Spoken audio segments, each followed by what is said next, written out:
Right now, there's a huge epidemic that's sweeping through the church across America.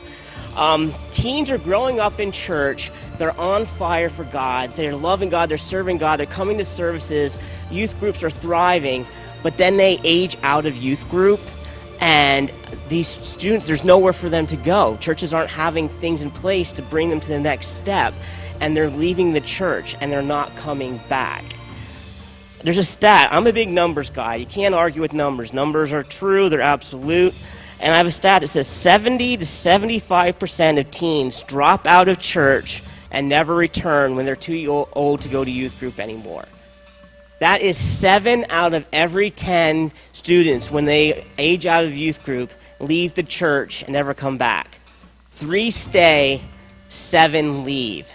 And guys, that's on us. That we have to do a better job to make sure that doesn't keep happening. You know, these teens are not making a connection from the youth group to adult men's group. And honestly, a lot of churches, they have these thriving youth ministries, but they don't have something after that.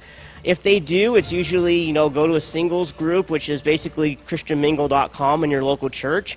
And then they're supposed to go find a wife, get married, and then they can come to the men's group when they're married and have kids and, they're grown up. And that's the message we're telling the guys. Go get married, come back to us when you're married with kids, and then we can help you again.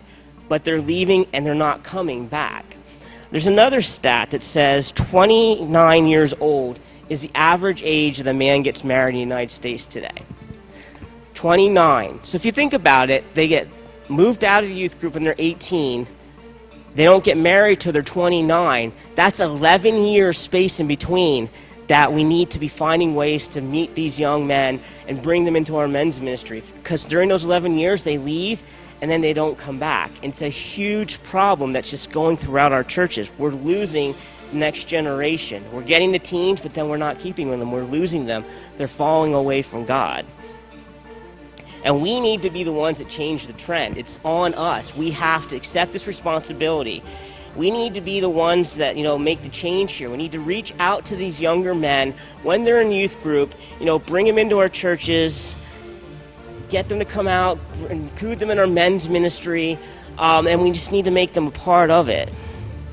And, I know there's a movement, there's a lot of churches are trying to do this movement of, get married younger. They want guys to get married right out of high school, and that's like the perfect answer. And it is a good thing. I'm not saying men shouldn't do that if God's calling them. But I'm not one to live in the ideal and how we want things to be. I'm more of let's deal with the way things are. I mean, it's great if they want men to do that, but if men aren't doing it, let's deal with reality. Men are waiting until they're 29 to get married. We need to keep them involved during those years so they don't walk away from God.